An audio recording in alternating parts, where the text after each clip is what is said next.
Hello everyone, exercise 7.2 का question number ये 5 है मेरे पास। इसमें कह रहा है जो फाइंड द रेशियो, इसमें भी रेशियो निकालना है तो इसमें भी के रेशियो 1 लेट करके हम चलेंगे। Of the line segment joining A and B is divided by X axis. ठीक है, मान लो ये लाइन है ए और ये है बी। एक्स एक्सिस कह रहा है इसलिए मैंने यहाँ पर वाई वाला भी टर्म बना दिया ताकि आपको समझ में आ जाए अच्छे से। ये ए बी लाइन है, इसमें कह रहा है जो एक लाइन है मतलब एक डिवाइड, यहाँ पर जो एक कोई पॉइंट है वो एक्स एक्सिस पे डिवाइड करता है। तो मान लो सपोज करो कि यहाँ पर सी पॉइंट है, ठीक है, और ये जो है ये एक्स एक्सिस है, ये पूरा का पूरा एक्स एक्सिस है ना, ये पूरा एक्स एक्सिस है और ये वाई होता है। इसलिए मैंने ये दोनों ये मतलब ये ग्राफ बना दिया आपको ताकि समझ में आए। तो यहाँ पर कोई एक पॉइंट है, ठीक है। तो अब एक चीज़ यहाँ पर मैं पहले ही बताता हूँ, अगर सी एक्सिस मतलब एक्स एक्सिस पर अगर कोई पॉइंट है तो मतलब यहाँ पर एक्स का वैल्यू हम क्या करेंगे, एक्स लेट कर लेंगे और वाई का वैल्यू क्या हो जाएगा, जीरो हो जाएगा। ये मैंने आपको पहले भी ये समझा रखा है, जब कभी एक्स एक्सिस पर अगर कोई पॉइंट है तो यानी कि एक्स का वैल्यू कुछ ना कुछ होगा और वाई का वैल्यू क्या हो जाएगा, जीरो हो जाएगा। तो जो एक्स का वैल्यू होगा वो हमने एक्स मान लिया है, ठीक है। और ए का जो है कोऑर्डिनेट आपको दिया हुआ है यहाँ पर 1 और -5, ठीक है। और बी का कोऑर्डिनेट भी दिया हुआ है -4 और 5 दिया हुआ है, ठीक है। ये लाइन आपको पेपर में नहीं बनाना है, आपको नहीं बनाना, मैंने आपको समझाने के लिए बनाया है। बस ये वाई एक्सिस होता है, ये एक्स एक्सिस होता है, ठीक है। तो सी पर कोई पॉइंट है यहाँ पर, तो अगर ये एक्स एक्सिस पर है तो x का वैल्यू कुछ होगा और y का वैल्यू जीरो हो जाएगा, ठीक है। ये चीज़ आपको पता होगा। और देखो ये a और b हमने क्या करा, ये लाइन बना लिया। तो अभी इसमें क्या कह रहा है, जो इसका रेशियो निकालो, तो रेशियो निकालने के लिए हम क्या करें, लेट कर लेंगे। ये k है और ये 1 है, ये k और 1 हमने इसे लेट कर लिया। और इसमें कह रहा है जी ये कोऑर्डिनेट भी निकालना है, तो मतलब इसमें एक तो है ही, बस x का भी वैल्यू हमें निकालना है। तो बहुत ही ईजी सा क्वेश्चन है ये भी। तो अब हम समझते हैं, तो इसमें भी हमें क्या करना है, सेक्शन फार्मूला का ही यूज़ करना है, ठीक है। तो सेक्शन फार्मूला की ये आपका हो जाएगा x1 y1, ठीक है। ये m1 m2 और ये हो गया x2 और y2, ठीक है। अब इसमें क्या करोगे आप, सेक्शन फार्मूला लगाओगे। तो सेक्शन फार्मूला क्या होता है, सी का कोऑर्डिनेट है आपका x और 0, है ना। यहाँ पर x1 y1 मान, x और y मान लो फिलहाल। देखो सी का कोऑर्डिनेट आप x और y मान लो। इसमें फार्मूला क्या होता है, m2 x1 plus m1 x2 होता है, m1 x1 अब बाय में m1 प्लस m2 होता है और एक और होता है कोमा लगा करके, क्या है, m2 y2 plus m1 y1 bye में m1 प्लस m2। यही सेक्शन फॉर्मूला आता है, ये दोनों है, यहाँ पर कोमा लगा हुआ है, कोमा लगा कि ये है। तो आपको क्या करना है, इसी फॉर्मूले पर आपको पुट करना है। तो ये x1 y1 का वैल्यू हो गया, ये x2 y2 का वैल्यू हो गया, ये m1 और m2 का वैल्यू हो गया, ठीक है। तो अभी देखो, तो c का कोऑर्डिनेट आपको दिया हुआ है कितना, x और 0, है ना। अब यहाँ पर आप क्या करो, पुट कर दो। तो यहाँ पर अगर आप पुट कर दोगे तो ये क्या आ जाएगा, देखो m यहाँ पर तो m1 होता है ना, ये मैंने उल्टा लिख दिया ना, यहाँ पर m1 यहाँ पर m2 होता है। देखो फॉर्मूला याद करना आप, m1 m2 होता है, ठीक है। तो m1 का वैल्यू कितना है, k है, तो k इंटू x2 का कितना है -4, तो यहाँ पर आ जाएगा मल्टीप्लाई में -4, ठीक है। और प्लस में m2 है 1 और मल्टीप्लाई में x1 कितना है 1 है, और बाय में कितना हो जाएगा m1 प्लस m2 यानी कि k प्लस 1, ठीक है।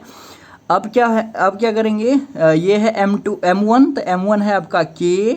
अब y2 वाला टर्म लेंगे तो इंटू y2 है आपका 5 और प्लस में m2 है 1 और y1 कितना है, y1 तो 1 ही है, हाँ y1 नहीं, यहाँ पर -5 है ना, y1 है आपका -5 और बाय में m1 प्लस m2 यानी कि k प्लस 1।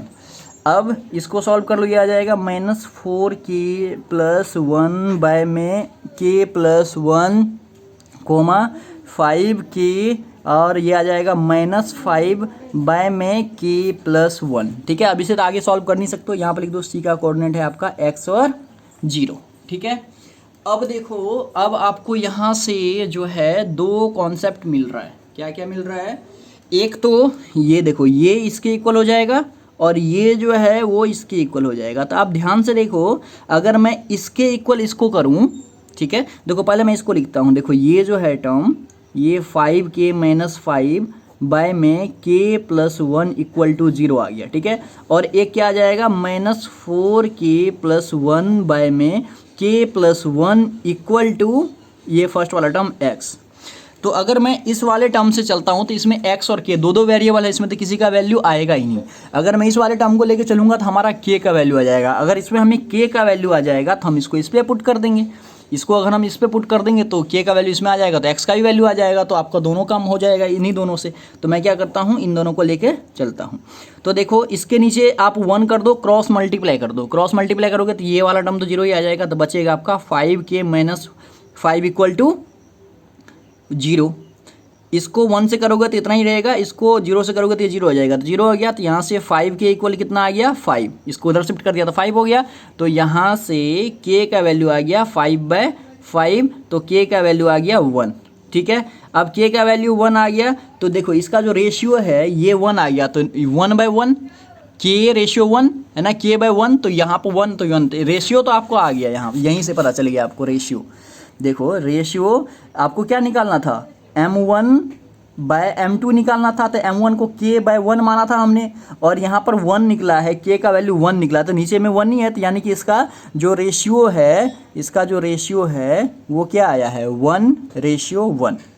ठीक है, पहला क्वेश्चन तो बन गया, रेशियो तो इसमें निकल गया। अब क्या करना है आपको, x का भी वैल्यू निकालना है। इसमें कह रहा है ना जिसका पॉइंट भी निकालना है आपको, divided by X axis also find the coordinates of the point on division. यहाँ पर जहाँ पर डिवाइड कर रहा है ये, यहाँ का जो पॉइंट भी निकालना। तो एक तो निकला है 0, दूसरा बस x का वैल्यू निकाल दोगे तो ये पॉइंट भी आपका निकल जाएगा। बहुत ईजी सा क्वेश्चन है। तो अब क्या करना है इसमें, अब देखो इसमें ये k का वैल्यू 1 जो अभी हमने लाया है, हमारा जो सॉल्व करके आया है, इसको मैं पुट कर देता हूँ। Put k equal 1। ठीक है, तो इसमें 1 पुट कर दो तो आ जाएगा -4 × 1 + 1 बाय में 1 + 1 इक्वल टू x। यहाँ से x का भी वैल्यू पता चल जाएगा आपको।